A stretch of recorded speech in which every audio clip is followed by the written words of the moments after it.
আসসালামু আলাইকুম। সবাই কেমন আছেন? আশা করি সবাই ভালো আছেন। আলহামদুলিল্লাহ আমিও ভালো আছি। তো আজকে বানিয়েছি ফুলকপির পরোটা। খেতে কিন্তু খুবই মজা। নতুন কিছু ট্রাই করলাম। তো অবশ্যই কিন্তু আপনারা এটা দেখে বানাতে পারেন। এটা খেতে কিন্তু খুবই মজা। তো এই তো দেখুন আমি ফুলকপিগুলো কেটে নিয়েছি। এখন ভালো করে আমি ধুয়ে নেব। এতে দেখুন আমি কিন্তু খুব পরিষ্কার করে সুন্দর করে ফুলকপিগুলো ধুয়ে নিয়েছি। তো এখন কিন্তু আমি ফুলকপিটা গ্রেট করে নিব। তো প্রথমে কিন্তু আমি যে ছোট কানা দিয়ে করেছিলাম তার জন্য কিন্তু একদম ছোট ছোট হয়েছে। তারপর কিন্তু আমি বড় সাইজে যেটা ওইটা দিয়ে করেছি।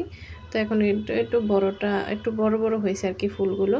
তো আপনারা কিন্তু অবশ্যই বড় কানাটা দিয়েই করবেন। তো আমি কিন্তু এখানে অল্প একটু লবণ দিয়ে এটা দেখুন কিভাবে মাখিয়ে রেখেছি। এভাবে মাখিয়ে আমি 20 মিনিটের জন্য রেখে দেব।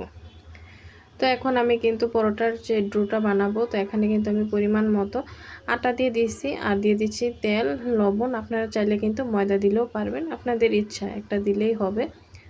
তো এই দেখুন আমি তেল দিয়ে ভালো করে মাখিয়ে নিয়েছি। এখন আমি গরম পানি দিয়ে দিচ্ছি। তো আপনারা চাইলে ঠান্ডা পানিও দিতে পারেন। তো ঠান্ডা পানির রুটি কিন্তু বানাতে একটু সমস্যা হয়, তার জন্য আমি গরম পানি দিয়ে ডোটা গুলিয়ে নিয়েছি। তো গরম পানিটা দিয়ে কিন্তু উপরে কিন্তু কাই করা যাবে না, মানে পিঠার যে কাইটা ওইভাবে করা যাবে না, নিচে পানি দিয়ে। আপনারা তো দেখতে পাচ্ছেন কীভাবে আমি ডোটা গুলিয়ে নিয়েছি। তো এখন রেস্টে রাখিয়ে দেব 20 মিনিট। তো দেখুন এই তো ফুলকপিটাও কিন্তু এখন আমি চিপে নিচ্ছি। তো আপনারা দেখা যাবে একটু লবণ দিয়ে এভাবে চিপে নিলে যখন আপনারা ফুলকপিটা রান্না করবেন, ভাজি করবে, তখন কিন্তু আর পানিটা উঠবে না। তার জন্য আমি লবণ দিয়ে এভাবে চিপে নিয়েছি দেখুন। তো এভাবে কিন্তু আমি সবগুলো ফুলকপি চিপে নেব। তো অবশ্যই কিন্তু আপনারাও কিন্তু এভাবে চিপে নেবেন। তো এই তো দেখুন চিপা হয়ে গেছে ফুলকপিগুলো, কতটুকু পানি বের হয়েছে। তো এখন আমি পানিগুলো সব ফেলে দেব। তো এখন আমি এই পুরটা বানাবো ফুলকপির, তার জন্য সবগুলো উপকরণ রেডি করে রেখেছি। এখানে আছে আদা কুচি, রসুন কুচি, টমেটো কুচি, ধনিয়া পাতা কুচি, কাঁচামরিচ কুচি, পেঁয়াজ কুচি, আর লাগবে ঘি। ঘিটা দিলে কিন্তু ফ্লেভারটা খুবই সুন্দর হয়, খেতেও কিন্তু ভালো লাগে, ব্যাড কোনো স্মেল আসে না।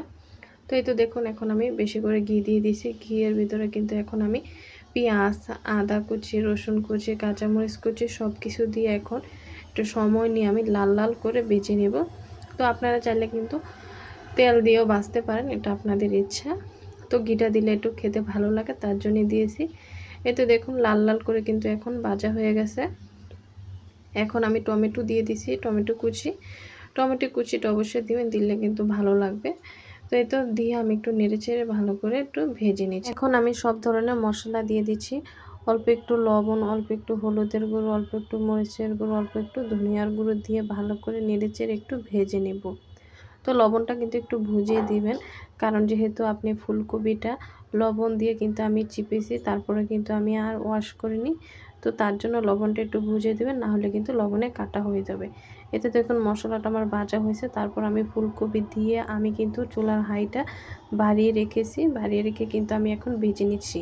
আপনারা একটু সাবধানে ভাজবেন যাতে পুড়ে না যায়, আর আপনার বেশি ভাজা যাবে না, যেমন বেশি সিদ্ধ হওয়া যাবে না, একটু একটু কম সিদ্ধ রাখবেন যাতে খেতে ভালো লাগে। তো এখন একটু ম্যাগি মশলা দিয়ে দিচ্ছি। ম্যাগি মশলাটা দিয়ে আমি ভালো করে নেড়েচেড়ে মিশিয়ে নিব।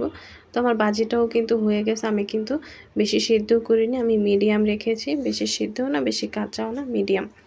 তো এখন আমি ভাজিতে বেশি করে ধনিয়া পাতা দিয়ে দিব। বেশি করে ধনিয়া পাতা দিয়ে একটু নেড়েচেড়ে তারপর নামিয়ে ফেলবো। ধনিয়া পাতাটা দিলে কিন্তু খেতে ভালো লাগে, শীতকালীন যে কোনো সবজিতে ধনিয়া পাতা দিলে খুবই ভালো লাগে। এখন আমার ফুলকপির পুরটাও হয়ে গেছে। এখন আমি আরেকটু নেড়েচেড়ে এখন নামিয়ে ফেলবো। এই তো এখন চুলাতে নামিয়ে ফেলেছি।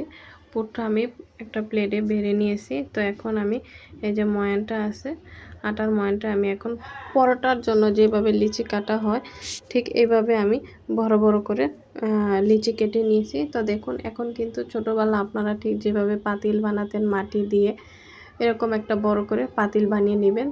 তো এই দেখুন একদম ঠিক পাতিলের মতো করে আমি বেশি করে পুর দিয়ে দিছি। তো যত বেশি করে পুর দিবেন খেতে কিন্তু তত মজা।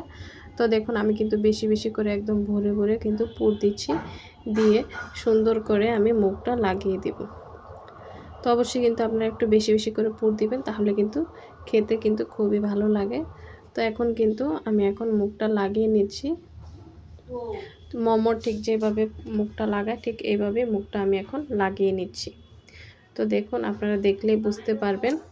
দেখুন, হাত দিয়ে আমি একদম চেপে চেপে সুন্দর করে হাত দিয়ে ঘুরিয়ে একদম মোমোর মতো করে কিন্তু আমি বানিয়ে নিচ্ছি। তো এখন কিন্তু আমি রুটিটা বেলে নেব। রুটিটা কিন্তু খুবই সাবধানে বেলতে হবে যাতে ভিতরের পুরটা বের না হয়। তারপরও কিন্তু আমার একটুখানি বের হয়েছিল, তারপর আমি উপরে একটু আটা ছিটিয়ে দিয়ে আমি মুখটা লাগিয়ে দিয়েছিলাম। তো ভয়ের কোনো কারণ নেই, এটা তেলে ভাজলে সব ঠিক হয়ে যাবে, কোনো সমস্যা হবে না। এই তো দেখুন, আমার কিন্তু বানানো হয়ে গেছে। আমি কিন্তু বেশি পাতলা করিনি, মোটা মোটাই, ঠিক পরোটা ঠিক যেমন মোটা মোটা করে আপনারা বানান ঠিক সেরকম পরোটার মতোই বানাতে হবে। এই তো দেখুন, আমার 3টা হয়ে গেছে, এখন আমি ভেজে নেব। তো প্রথমে কিন্তু হালকা করে উল্টে পাল্টে আমি ভেজে নিচ্ছি। এই তো দেখুন, দেখলে আপনারা বুঝতে পারবেন। তো এটা কিন্তু বানানো খুবই ইজি। তো এখন আমি তেল দিয়ে দিচ্ছি, বেশি করে তেল দিয়ে আমি এখন সুন্দর করে লাল লাল করে ভেজে নেব। এটা খেতে কিন্তু খুবই মজা। তো আমার বাসায় কিন্তু সবাই খুবই পছন্দ করে। এখন উল্টে পাল্টে দেখুন আমি ভালো করে লাল লাল করে সুন্দর করে ভেজে নিচ্ছি। তো এখন কিন্তু আমি পরোটাটা নামিয়ে ফেলবো। তো আমার কিন্তু একটা পরোটা হয়ে গেছে। এই পরোটা খেতে কিন্তু খুবই মজা। তো নতুন নতুন কিছু ট্রাই করতে কিন্তু ভালোই লাগে। এই ফুলকপির পরোটা খেতে কিন্তু খুবই মজা। অবশ্যই আপনারা সস দিয়ে বা মেয়োনিজ দিয়ে খাবেন, খেতে কিন্তু খুবই মজা। আর সস ছাড়াই খেতে পারবেন। ভিতরে যে পুরটা আছে এটা দিয়ে খেলে কিন্তু খুবই ভালো লাগে। দেখুন, আপনাদের আমি ছিঁড়ে দেখাচ্ছি কত সুন্দর হয়েছে ভিতরে। খেতে কিন্তু খুবই মজা, সবাই কিন্তু খুবই পছন্দ করেছে খেয়ে। তো অবশ্যই কিন্তু আপনারা এটা বানাবেন, বানিয়ে খেয়ে দেখবেন, খুবই মজা হয়েছে খেতে। তো আমার ভিডিওটি যদি আপনাদের ভালো লেগে থাকে অবশ্যই আপনারা লাইক, কমেন্ট, শেয়ার করবেন এবং ফলো দিয়ে রাখবেন। আমাদের জন্য সবাই দোয়া করবেন। আল্লাহ হাফেজ সবাইকে।